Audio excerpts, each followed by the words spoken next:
Oui, merci Monsieur le Président.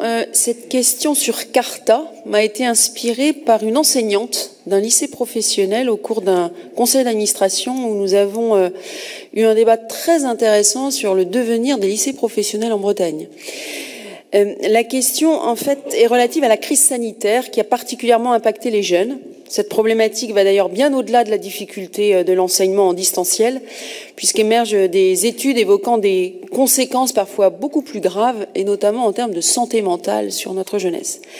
Au regard de l'enjeu, nous pensons qu'un effort accru pourrait être réalisé par le Conseil régional de Bretagne, par le dispositif Carta, pour soutenir des projets à l'initiative des jeunes lycéens ou de leurs enseignants, notamment en lien avec le sport ou la culture, comme le préconise le Césaire, dans des avis pour cette session, mais aussi pour soutenir leur ouverture au monde, stimuler leur curiosité ou accompagner leur esprit d'entrepreneuriat. En fait, l'enseignante se posait la question de savoir que sont devenus les fonds Carta qui n'ont pas été utilisés en fait pendant la période Covid.